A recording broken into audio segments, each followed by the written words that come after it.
એની તાકાત ઓકાત શું આટલું જ ને, પણ મારા જેવી માતા તો એનો ભાવ જોઈ, એની ભક્તિ જોઈ અને આટલું હાલવા ઈચ્છતી હોય કે જો દીકરો કદાચ મારી પર વિશ્વાસ આવ્યો છે અને આ વિશ્વાસ કદાચ મારી ધીરજની ડોર પકડી, મારી ચૂંદડીનો છેડો ઝાલી અને થોડો વિશ્વાસ ટકાઈ રાખે અને થોડો ઘણો સમય દુઃખમય તે કદાચ કાઢી અને મને મેલડીને યાદ કરીને પોકારીને યાદ કરતો રહે ને, તો હું મેલડી માતા એવું બોલું છું, જગતમાં એને એવા રજવાડા બોધ્યાલું ને કે દુનિયા જોતી રહી જાય. તમે નહીં પણ દુનિયા વિચાર કરે કે ઓને મેલડીની કૃપા થઈ, અને તમે તે સમયગાળામાં કોલર ઊંચો કરીને કહો કે આ તો મારી મેલડીની દયા.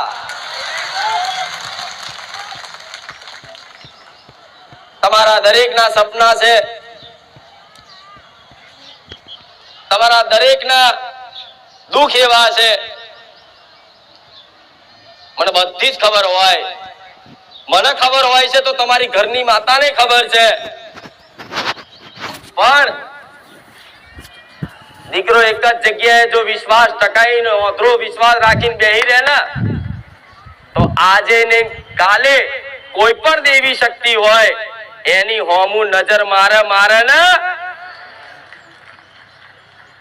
પણ આજે બારેજા ધામનો એડો લાગ્યો છે, સોલંકી પેઢીની માતાનો એડો લાગ્યો છે, રોમવારી મેલડીનો એડો લાગ્યો છે, તો આ તમારો ભાવ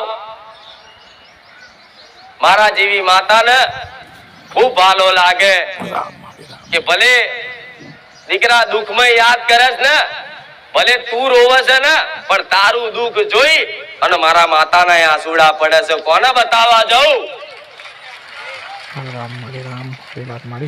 એનો ભક્ત જ દુઃખના આંસુથી રોતો હોય ને, તો કોઈ પણ દેવી શક્તિ એવી નિર્દય નહીં કે એનું દુઃખ જોઈ અને ઊભી રહે, જોઈ રાખે.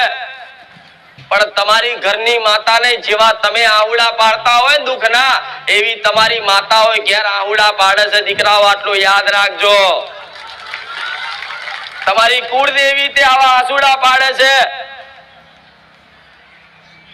કેમ કે જો આવા ભક્તો ના હોય ને તો માતાનું અસ્તિત્વ બેકાર છે. આવા મને માતાને મોનનારા ના હોય તો હું માતા શું કરું? હું કોના પરચા પૂરું? કોનો વાલ કરું? આ સૃષ્ટિમાં એક જ મનુષ્ય, એક જ જીવ એવો છે કે જેને બુદ્ધિ સમજ છે, યોગ્યતા છે, નહીં તો બીજી બધા જાનવરની જીવજંતુ પશુ પક્ષીની યોનિમાં ગણાય છે, પણ ખાલી મનુષ્યને જ ભગવાને બુદ્ધિ આલી છે, જ્ઞાન આલ્યું છે, યોગ્યતા આલી છે અને ભગવાનને ભજન કરવાની શક્તિ આલી છે. તો મારા જેવી માતાને તે આવા માણસોની જરૂર પડે, મારા મેલડીના રામ. એટલે ગરજ ખાલી તમારે એકલા નહીં હોતી, આટલું યાદ રાખજો. ગરજ ખાલી ભક્તો નહીં હોતી, ગરજ તમારી કુળદેવી માતા નહીં છે કે મારા દીકરો એક વખત મારી બાજુ સન્મુખ તો થાય. હું માતા તો રાહ જોઈને બેઠી છું કે દીકરા હારે તારી માતા. અને જો તમારી માતાને ગરજ તમારી ના હોત ને, માતાને એના ભક્તની ગરજ ના હોત ને, તો કદાચ મારા સાનિધ્યમ તમારી માતાએ ના મોકલ્યા હોત. આટલો વિશ્વાસ રાખજો.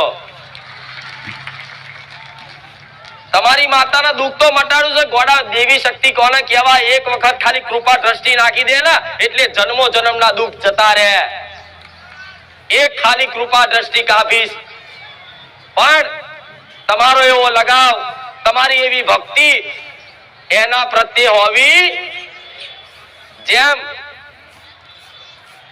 તમે સંસારની કોઈ પણ વસ્તુ વ્યક્તિને કદાચ જેવો પ્રેમ કરો છો, જેવો મોહ રાખો છો, પૈસાનો, ગાડીનો, વ્યક્તિનો, એવો મોહ, એવો પ્રેમ કદાચ તમારી કુળદેવી દેવી શક્તિ ઉપર થઈ જાય ને, તો હું માતા એવું કહીશ કે તમને હજુ એનો અનુભવ નહીં કે દેવી શક્તિ કોને કહેવાય. હજુ તો ખાલી પરચા જોયા છે, વાતો સાંભળી છે. અસલ મારો લાડ અને મારો પ્રેમ તો કોઈ ભાગ્યે જ કોઈ ખાચા દીકરાએ જ અનુભવ કર્યો હશે. કે ગોડાઓ દુનિયા ભૂલી જાઓ, તમે વિચાર કરો કે માં હું માગવા આવ્યો તો શું અને ત્યાં આલ્યું શું?